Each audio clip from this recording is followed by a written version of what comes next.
Thank you for making time to be with us tonight. I really appreciate you being here.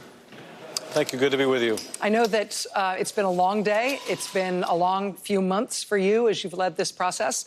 How do you feel tonight? You know, I think we all feel the weight of history. It is an enormous burden to take on the impeachment of a president.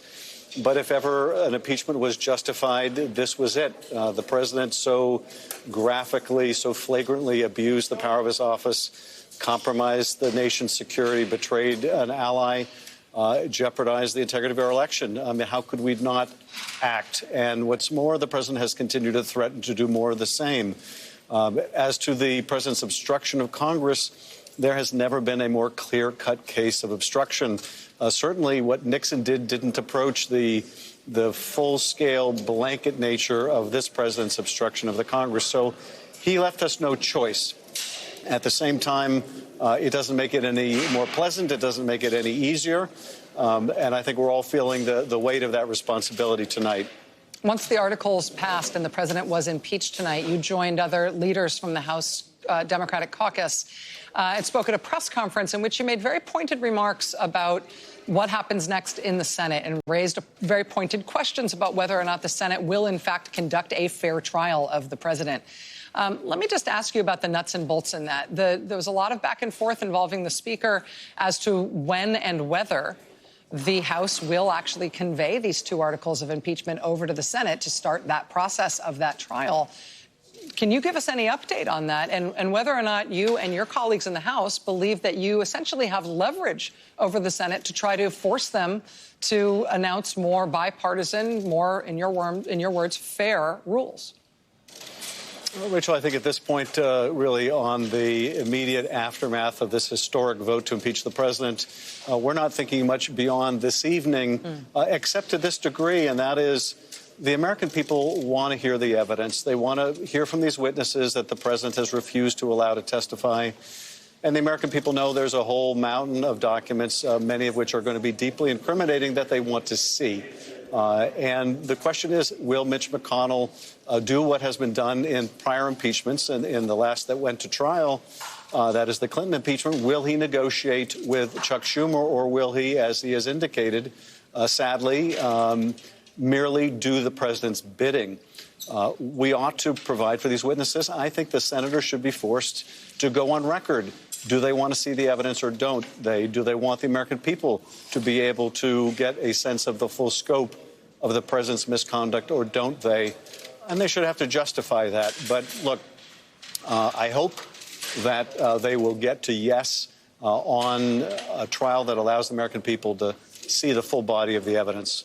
Is it your understanding that Speaker Pelosi will choose the impeachment managers, will choose the members of Congress, including potentially yourself, who will do the work in the Senate of running that trial and essentially conducting that prosecution?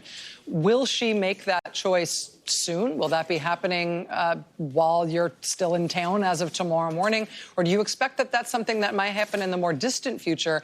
Again, as she suggested tonight, perhaps after the Senate has announced what the rules of the trial will be. I don't know what the Speaker's timing is. You know, I can certainly affirm, because we have discussed this facet, and that is there is no shortage of interest among House members to serve as a manager, both because the members of our caucus feel so strongly about making this case, about the danger that this president presents. But we also have a lot of people that would have experience in trying cases and making arguments. I know the Speaker is committed to making sure that it's a diverse delegation of House managers. So there's a lot to consider, no shortage of interest. But there's also, I think, time to figure this out.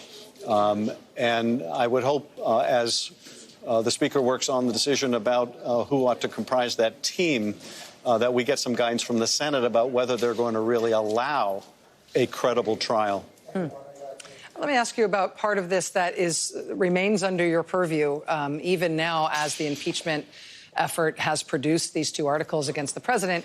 And that is that you seem to still be pulling on some threads here, including some potentially provocative and consequential ones. I'm thinking specifically about a letter that you sent to the vice president's office this week, in which you raise questions as to what the vice president knew about the president's behavior, the president's scheme in Ukraine, and thereby essentially his potential involvement in any cover-up of that behavior by the president. Are you actively looking at Vice President Mike Pence and his role in this scandal? And should we expect further revelations, either related to the vice president or related to the other core parts of these allegations that have resulted in this impeachment tonight?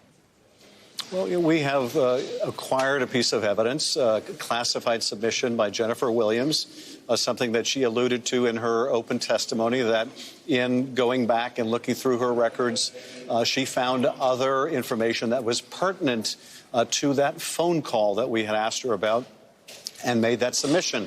There is nothing that should be classified in that submission, but yet the vice president's office has said they're going to assert classification or that it's classified. It is not proper to classify something because it would be embarrassing or incriminating. And that submission does shed light on the vice president's knowledge. And we think the American people should see it. Certainly, any senators in a trial should have access to it. But it just goes to show that there is a body of evidence, documentary and otherwise, that administration figures from the president on down, to include the vice president, do not want the American people to see or know. And the question is, will they succeed? Will the cover-up succeed?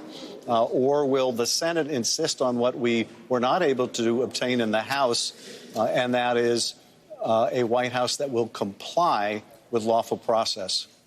Congressman Adam Schiff of California, the chairman of the House Intelligence Committee. Sir, this has been quite an odyssey for you, including becoming the type of figure and the type of target for public opprobrium from the president and his supporters in a way that's really never afflicted you previously in your career.